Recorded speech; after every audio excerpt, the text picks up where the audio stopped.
Biasanya bisnis itu mati karena tidak ada penerusnya.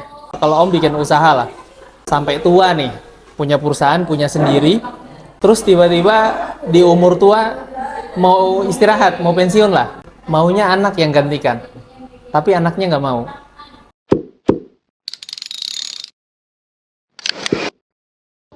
Terus cari tahu biar naik level. Berarti di generasi pertama gitu. Bahkan kalau kita lihat banyak toko-toko yang besar pada zaman dulu, sekarang mati. Mayoritas karena anaknya nggak mau melanjutkan. Oh iya, betul. Gitu. Karena itu usaha bapaknya, udah bukan dalam bentuk perusahaan. Oke. Gitu. Betul. Jadi kalau tidak jarang sebenarnya kita kalau saya itu mendengarkan, oh iya, dia ini dulu padahal orang tuanya itu pebisnis. kaya raya. Betul. Tapi kasihan sekarang ya hidupnya kayak begitu-begitu saja. Nah, itu maksudnya Om, kenapa level itu harus ke perusahaan ya? Iya, jadi target salah satu tujuannya supaya bisa dilanjutkan oleh generasi selanjutnya. Nah, generasi selanjutnya tidak harus anak atau keluarga sebenarnya. Oke. Kalau dia bisa membangun fondasi organisasi perusahaannya dengan baik, generasi selanjutnya bisa saja profesional. Oke, tapi tetap terima manfaat dari perusahaan tadi. Tetap pemiliknya. Oh, tetap sebagai pemilik. Iya, tapi secara organisasi bukan dia direkturnya. Oh. Pelaksananya bukan dia lagi gitu. Bisnisnya sudah bisa didelegasi Om. Iya, bisa diwariskan. Bisa diwariskan. Iya. Oke Om. Tentu sekarang ini teman-teman ya kita bisa tahu dari cerita Om Ren bahwa tentu banyak tahapan dari memulai bisnis kemudian sampai ke perusahaan itu butuh waktu yang lumayan panjang. Nah, Om Ren, ya kita mau tahu ini ternyata beliau adalah sosok di balik Farminda. Om Ren, teman-teman yang pernah lihat Apotik Farminda, beliau lah ini orangnya, beliau lah otak di balik. Sekarang sudah berapa cabang Om? Hari ini alhamdulillah 9 cabang Om. 9 cabang, luar biasa. Butuh berapa tahun? Prosesnya dari 2023, berarti 3 tahunan. Wih, luar biasa. Dari 4 ke 9. Dari 4 ke 9? Iya. Oh, waktu dikelola sama Om Ren itu sudah Jadi saya kan generasi kedua Om. Melanjutkan usaha orang tua, jadi bukan founder. Gitu. Jadi saya lebih nyaman kalau disebut pengelola. Pengelola, oke, siap. Oh, foundernya? Foundernya orang tua. Itu bisnis orang tua. Nah, kenapa saya tadi menyinggung dalam bentuk perusahaan? Karena kami menjalani panjang Om, bisnis dalam bentuk nama pribadi. Oke. Setelah belajar di TDA, kemarin ikut juga edukasi di level growth, baru akhirnya memberanikan diri, sekarang transformasi jadi perusahaan. Siap. Gitu. Dan itu baru 2024-2025. 2024-2025 baru transformasi jadi perusahaan. Nah, tapi 2023 sampai di 2025 dari 4 cabang ke jadi 9 cabang. Berarti setelah 4 cabang itu dibangun 5 cabang lagi. Iya. Tapi itu waktunya lumayan Om. Apa rahasianya gitu? Apa rahasianya kok secepat itu menurut saya yang masih di pemula, ketika dalam waktu 2 tahun dari 4 tadi ke 5, artinya setelah 4 cabang itu ketika dikelola sama Om Rehan, bertambah jadi 5 cabang lagi, akhirnya jadi 9. Iya. Apa yang membuat Om Rehan begitu cepat beradaptasi dengan dalam 2 tahun tambah 5 cabang lagi Om? Ya, sebenarnya prosesnya tidak berlangsung di 2023 Om. Ya. Jadi bisa dibilang saya ikut jaga apotik lah bahasanya. Karena zaman dulu kan memang orang tua membangun bisnis tuh dengan kapasitas beliau, ya bisnis as usual, konvensional lah. Jadi seperti toko gitu cara manajemennya. Dan saya dari 2025 selesai kuliah itu sudah ikut jaga lah, bisa dibilang. 2025 sampai 2020 Om. 2005 sampai 2020. 2020 Itu jaga toko. Ikut jaga apotiknya. Ikut jaga apotik iya. Sambil belajar itu. Sebenarnya saat itu juga belum dalam tahapan sambil belajar, cuman ya karena tinggalnya di apotik, saya dulu dosen Om. Jadi saya ngajar, pulang ngajar karena tinggalnya di apotik, ya aktivitasnya jaga toko, jaga apotik. Bisa dibilang mulai fokus ngurusi bisnis itu 2020. Jadi saya resign tahun 2020. Dari dosen. Dari dosen. Oke. Memutuskan untuk lanjutkan bisnis. Memutuskan untuk melanjutkan bisnis. Oke. Gitu. Nah, dari 2020 itu baru mulai serius ngurusi. Dalam artian 100% memang fokusnya cuma ngurusi bisnis karena sudah tidak bekerja di tempat lain. Nah, oke, saya potong sampai di situ, Om. Ini kayaknya menarik ini. Ini termasuk keputusan terbesar nggak? Karena menurut saya, di posisi dulu Om Rehan sebagai seorang dosen, kemudian setelah ngajar jaga usaha tadi, kenapa harus tiba-tiba Om Rehan itu memutuskan, kayaknya saya harus resign ini jadi dosen ini, lanjutkan bisnis gitu? Itu sederhana, Om. Permintaan orang tua. Sesederhana itu. Saya berharap ada drama sedikit tadi. Nggak ada. Bingung gitu. Jadi kalau ada teman saya yang ingin berhenti jadi ASN, dilarang orang tua. Ya. Kalau saya sudah jadi ASN, diminta oleh orang tua untuk berhenti. Gitu. Justru waktu itu sudah ASN. Sudah jadi ASN. Masya Allah. Gitu. Jadi orang itu tua keputusan yang sangat rumit. Karena sampai hari ini saya dituntut harus bisa PNS. Iya, gitu. Ya, ternyata beda-beda ujiannya, Om. Kalau saya memang orang tua pada dasarnya pengusaha ya, gitu. Bisnis lah. Dan ketika bapak ibu tuh sudah pengen istirahat, dalam artian yang ngurusi usaha itu kan panjang tuh, Om, dari 98 lah. Mereka berdua ngurusi sampai di 2020 tuh kami pengen istirahat, gantian lah kalian anak-anak melanjutkan gitu bahasanya. Dan itu sebenarnya sudah lama disampaikan gitu. Sampai akhirnya 2020 baru fix saya SK keluar lah, resign dari SK keluar dari PNS. Iya, 2020 gitu. Masya Allah. Nah, jadi ketika sudah otomatis ketika tidak lagi beraktivitas di kampus, ya fokus saya 100% tinggal ngeliatin usaha. Dan kalau bisa dibilang kenapa Farminda bisa bertumbuh, ya dari 2020 itu saya lebih banyak belajar, Om, termasuk bergabung di komunitas TDA gitu. Oke. Sebelum kita lanjut, Om, kita ngopi dulu kayaknya. Siap. Kita minum dulu kopi. Oke. Iya. Luar biasa. Bahkan Om Rehan adalah orang kesekian yang menurut saya mengambil keputusan besar dalam hidup. Ya, tidak gampang loh di saat ini orang yang fresh graduate, bahkan yang sudah 5 tahun selesai dan sebagainya setelah kuliah, pengen PNS, pengen jadi seorang PNS. Tapi di sisi lain ada orang-orang yang seperti Om Rehan dan beberapa teman, bahkan ada mentor juga yang saya kenal, salah satu mentor kita di TDA. Iya. Ternyata sama seangkatan saya itu. Dan Om Rehan menjawabnya itu dengan sangat mudah. Itu seakan-akan keputusan biasa saja gitu. Tapi mungkin di sebagian orang itu adalah keputusan yang berat karena meninggalkan meninggalkan zona nyaman. Zona nyaman, betul. Kalau bahasa kita sekarang. Tapi ternyata saya yakin itu ada tujuan dan ada goals besar, bukan hanya sekedar saya meninggalkan PNS untuk melanjutkan bisnis. Ya. Itu Om, coba boleh cerita sedikit, Om. Kok setelah 20 tahun, setelah di 2020 tadi, kemudian sambil belajar, saya kan juga tidak mudah, Om, ya. Maksudnya ada nggak titik di mana Om Rehan sepertinya saya mau menyerah begitu? Ini kan di zona nyaman, tentu tantangannya tadi sangat besar ketika bergeser ke mangkok yang lain misalnya. Iya. Gitu, Om. Ada nggak di mana Om Rehan merasa, aduh, kayaknya dulu saya nggak harus berhenti jadi PNS ini, saya harus gitu, Om. Ada nggak itu, Om? Nggak ada. Karena saya yakin teman-teman sekarang yang Sayangnya nggak ada, Om. Ini nggak dramatis ini. Masya Allah, luar biasa. Bukan lagi cari-cari jawaban kan? Bukan. Nggak gini, Om. Sebenarnya berpindah dari PNS ya, dosen, jadi ngurusi bisnis orang tua itu tidak semakin sulit, Om. Karena bisa dibilang PNS tuh sangat nyaman lah. Ya. Sebagai dosen, apalagi ada Serdos. Iya. Pada saat saya keluar itu sudah ada Serdos, sudah ada Remon dan lain sebagainya. Secara penghasilan cukup baik. Keluar dari PNS, melanjutkan usaha orang tua itu juga bisa dibilang nyaman karena saya diberi ruang untuk kamu tentukan sendiri gajimu.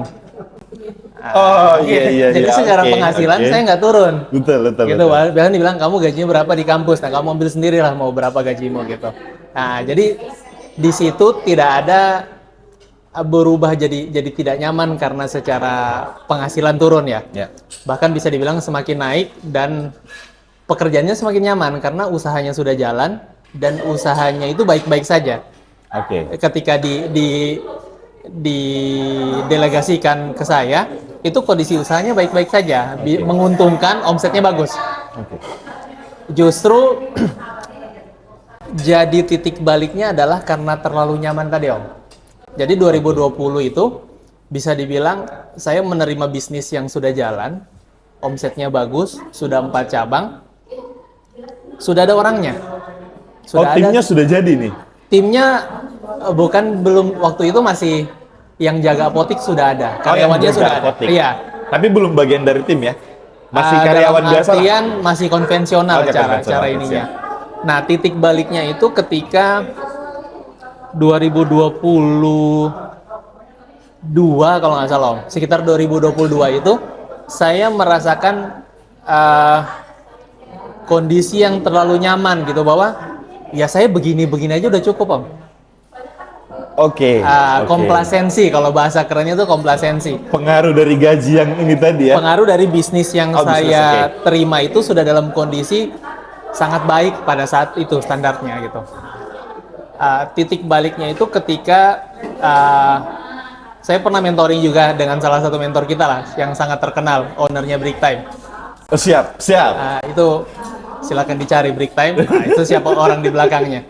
Jadi saya ingat waktu mentoring dengan beliau, saya tuh nggak ngerjakan tugas. Ada tugas dan saya nggak ngerjakan. Bukan karena saya nggak tahu cara jawabnya, tapi saya merasa waktu itu ditanya kenapa nggak ngerjakan tugas, saya bilang saya nggak tahu Om, bisnisku begini-begini aja sudah bagus, terus saya harus ngapain lagi gitu. Sudah merasa puas, gitu. Waktu itu beliau cuma bilang, kamu Om ini jalannya kurang jauh, main-mainnya kurang jauh. Jadi dalam wawasan saya saat itu saya merasa bahwa untuk standar Palu itu sudah bagus sekali Om. Sudah bisa nyaman, dalam artian gaji aman, tempat tinggal aman, kendaraan punya, nyari apa lagi gitu kan. Tapi memang pada saat itu Farmina belum bentuk PT. Belum ya? Tapi sudah 4 cabang Om. Sudah 4 cabang, itu sudah luar biasa kan? Sudah bagus. Sudah 4 cabang, omsetnya udah 2 digit belum? 3 digit? Adalah. Kurang lebih ya. Tapi sudah nyaman. Sudah nyaman, omset segitu pada saat itu sudah nyaman. Iya. Nah, jadi bisa dibilang saat itu saya nggak punya mimpi besar. Siap. Usaha itu sudah sangat bagus menurut saya dan saya nggak punya mimpi besar.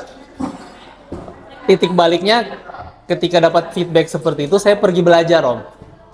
Waktu itu saya memutuskan saya pergi belajar ke Malang, ketemu guru saya, Coach Dr. Fahmi.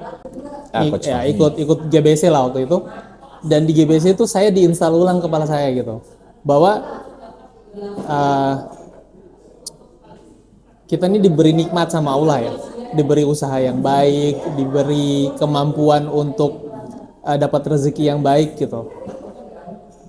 Alangkah kerdilnya kalau kita cuma mikirin diri sendiri dalam artian ya saya nyaman secara ekonomi, keluarga saya aman, tapi di tim saya, di karyawan saya, masa mereka gitu-gitu aja. Dalam artian kalau kamu sudah nyaman nih, diberi Allah nikmat usaha yang baik nih, tapi kalau usahamu cuma begitu-begitu aja, kan timmu dapatnya cuma segitu-gitu aja. Nah, bagaimana kamu punya tanggung jawab untuk memberi tim itu ruang bertumbuh yang lebih besar? Dalam artian ya, masa gaji mereka gitu-gitu aja sih? Masa kemampuan mereka gitu-gitu aja? Dan itu jadi tanggung jawabnya kita sebagai business owner untuk mengembangkan usaha itu, karena kita punya karyawan yang harus kita tumbuhkan juga. Nah, dari situ saya mulai berpikir, oh iya berarti usaha saya nggak bisa kecil, nggak bisa 4, gitu, harus besar. Kenapa? Supaya tim saya punya ruang bertumbuh. Kalau dulu cuma ada penjaga apotik lah bisa dibilang. Secara konvensional bisnis tuh biasanya cuma ada karyawan, owner. Ya. Karyawan ini mau kerja 5 tahun, 10 tahun, selamanya dia hanya akan jadi karyawan, apalagi kalau bisnisnya nggak bertumbuh.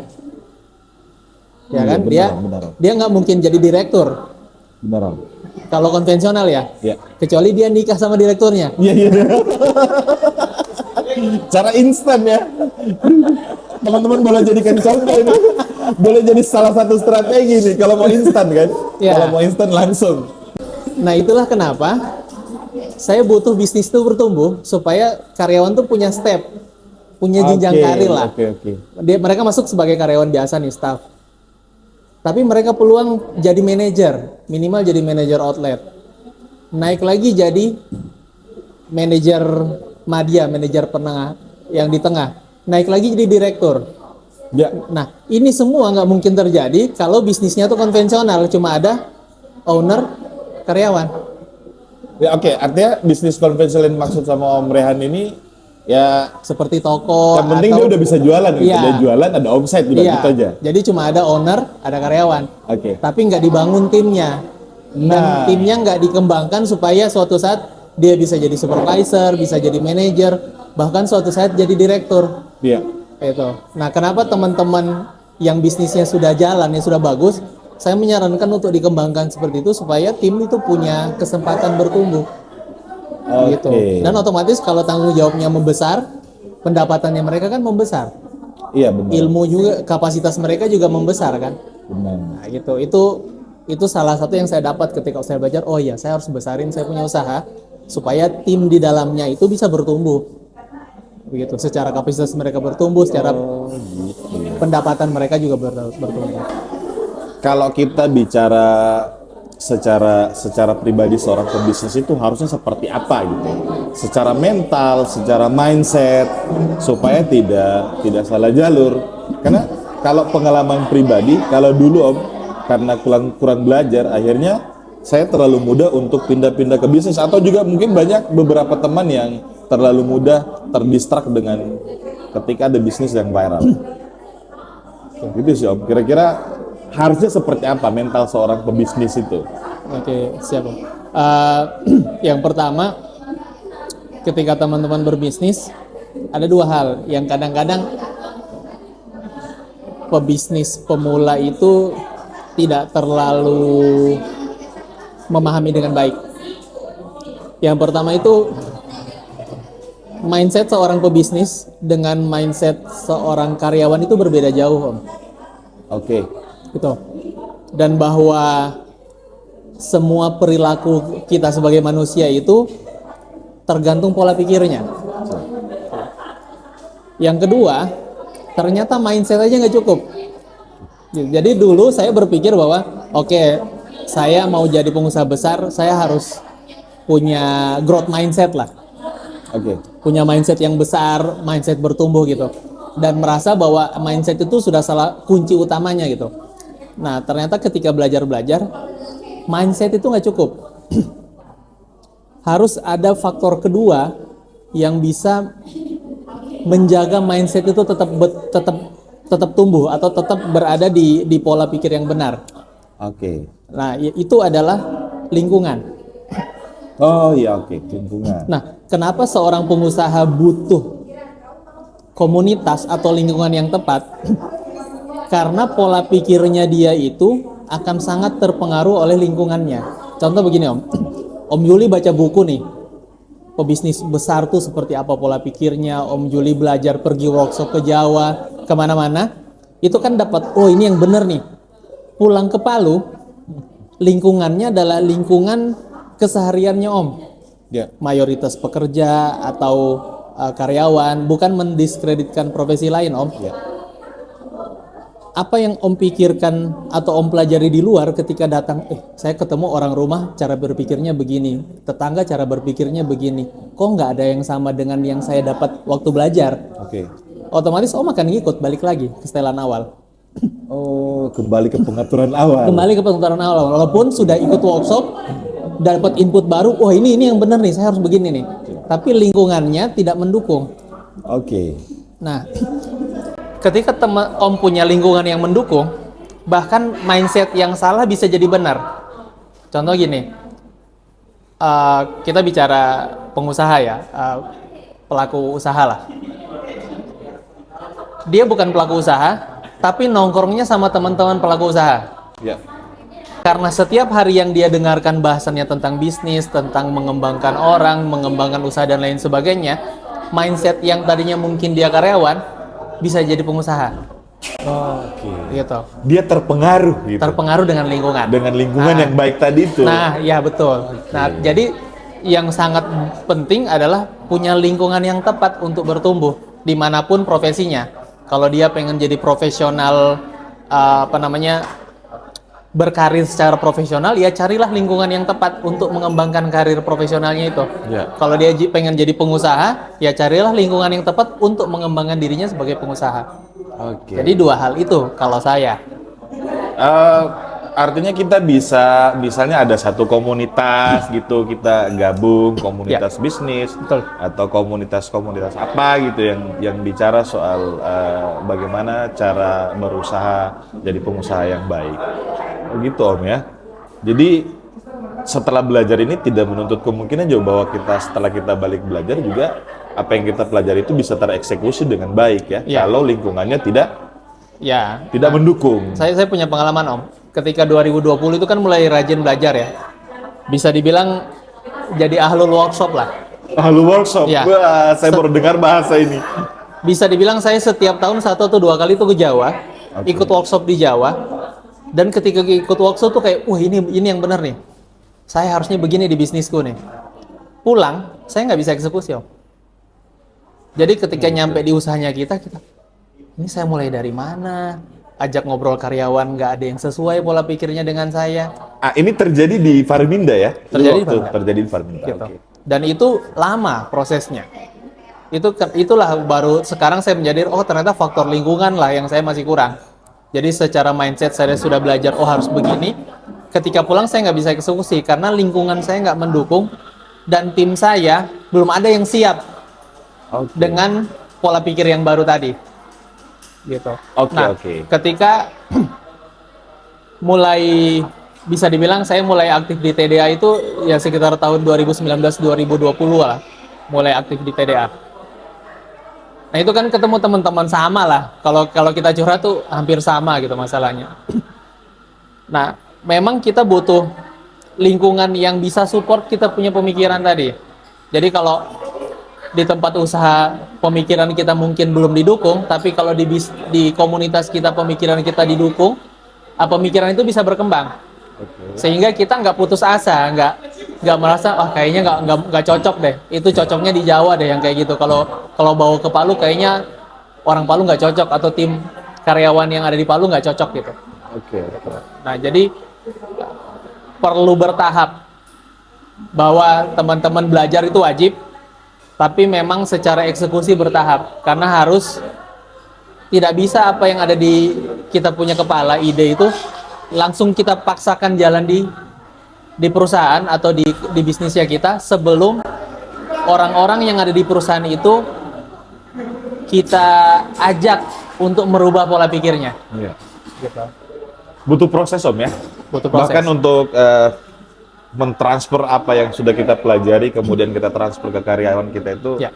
karena luar biasa kalau belajarnya sampai di Jawa misalnya, Ya. kemudian mau diterapkan di kayak kita di Kota Palu, di bisnis kita yang sekarang bergeraknya di Kota Palu, ya berarti saya dapat sedikit dari Om Rehan, bahkan di posisi itu pun karyawan kita itu butuh proses dan mungkin akan diingatkan berulang-ulang. Betul.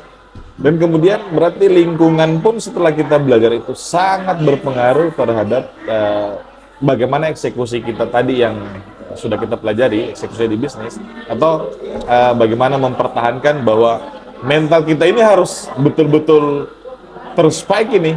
Ya. Karena masih banyak masalah yang belum ini Om ya, belum kita temui. Ya. Nah gitu. Nah sekarang Farminda sudah di titik yang dengan 9 cabang, dengan waktu yang luar biasa. Bahkan tadi kalau kita flashback, Farminda itu berdiri di 98. 98. Itu kalau tidak salah itu zaman-zaman apa Soeharto. itu? Hah? Pergantian Soeharto. Zaman krisis itu ya? Iya. Dan sebagian audiens mungkin belum lahir. Kami pun kayaknya itu masih pakai baju sekolah itu. Saya pengen ngulik sedikit tentang soal tim tadi. Soal tim. Sekarang kalau Farminda sudah berapa banyak?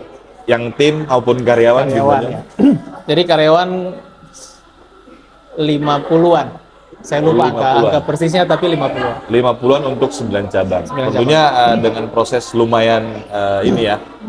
Sekitar berarti 2020 kurang lebih hampir 6 tahun ya.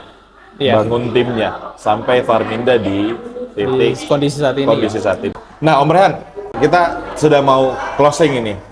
Kira-kira untuk teman-teman yang sekarang sedang berjuang, yang lagi mengusahakan bisnisnya supaya bisa naik level, kira-kira Om Rehan mau titip pesan apa gitu ke teman-teman yang sekarang lagi sedang berjuang untuk besarkan dia punya bisnis? Yang pertama, saya pengen teman-teman jangan berhenti belajar. Gitu. Jadi bisnis itu besar, sebuah bisnis yang menentukan itu seberapa besar kapasitas ownernya. Oke. Jadi kalau ownernya itu kecil, ya bisnisnya nggak akan lebih besar dari ownernya. Itu yang harus ditanamkan baik-baik, bahwa ya seorang pengusaha, seorang pebisnis, dia memang harus belajar terus-menerus, nggak bisa berhenti. Gitu. Karena bisnisnya akan mengikuti kapasitasnya dia. Betul. Belajar tidak ada waktu batasannya. Ya, yang kedua, ini pengalaman saya sendiri, harus punya komunitas yang tepat. Gitu, bahwa ya bisa saja dia bertumbuh sendirian, tapi akan lebih mudah, akan lebih mendukung jika dia punya lingkungan yang tepat gitu. Kalau kita lihat pengusaha-pengusaha besar atau taipan-taipan lah gitu, yang 9 naga, 9 haji, 9 apa gitu kan. Iya. Itu bisa sebesar itu karena dia punya lingkungan yang mendukung bisnisnya. Gitu. Jadi punya komunitas, terus belajar dan punya lingkungan yang tepat untuk mendukung usahanya. Itu dua dulu itu. Itu untuk pemula ya. Untuk semua saja sebenarnya. Untuk semua saja Iya. sebenarnya. Oke. Nah, Iya. teman-teman itu ya. Maka hari ini banyak insight baru kalau secara saya pribadi, dan banyak ternyata selama 2 tahun ini saya kenal Om Rehan, ternyata baru tahu ceritain tadi. Walaupun ternyata tidak terlalu banyak drama dia. Harapnya kita punya drama ini. Sebenarnya tidak apa-apa, Om. Ya, ternyata yang paling melekat di saya hari ini adalah ternyata bangun tim itu butuh waktu yang tidak sebentar ya. Kita butuh waktu, termasuk dia harus berbanding lurus dengan belajarnya si owner. Iya, bahkan saya tambahkan sedikit Om, tim itu harus diajak belajar. Karena ownernya tuh belajar terus nih keluar. Bisa dibilang sekarang kapasitasnya timnya di sini, dia di sini. Terus dia belajar, dia di sini nih. Timnya tetap di sini, tetap nggak nyambung. Ya, nyambung. Kalau Akhirnya- kita mau besarkan ya timnya diajak naik juga. akhirnya nanti ownernya capek kalau timnya Capek tidak karena belajar. dia sudah terlalu canggih, timnya tetap dengan pola pikir yang lama. Maka tim harus diajak belajar. Oh, berarti bisa nggak kalau saya bilang begini Om, kalau pelajaran untuk tim tadi ini adalah hak mereka gitu, maksudnya kita wajib atau gimana? Apakah Kalau dia mau usahanya besar, Maka maka wajib. timnya harus dipintarkan. maka timnya harus dipintarkan? Iya. Kalau enggak ya Oke. bisnisnya gitu-gitu aja. Betul, oke. Luar biasa. Hari ini banyak pelajaran yang bisa kita ambil dari seorang Rehan Kiai Demak, adalah nanti saya bisa bilang pengelola. Wah, ini deh. Semakin banyak orang begitu, semakin tinggi ilmunya, semakin tinggi dia punya kapasitas, tapi dia tetap pakai ilmu padi, Pak. Tidak mau dibilang owner dia sekarang. Tidak mau dibilang owner beliau, tapi sebagai pengelola Farminda yang sekarang sudah di 9 cabang, dan mudah-mudahan kita bisa ngikut juga, bisa nyusul ini Om, punya Amin. tim yang Insya Allah bisa. sebanyak sampai 50 orang dalam tim. Ya teman-teman, ya next kita akan tetap sharing tentang bagaimana cara membangun bisnis untuk teman-teman pemula yang sekarang itu lagi berjuang UMKM ataupun apapun namanya, tapi kita lebih senang bilangnya startup. Nah gitu. Karena kita yakin bahwa setiap perubahan itu karena berawal dari rasa ingin tahu. Gitu Om, terima kasih Om. Mudah-mudahan kita bisa ketemu di next episode.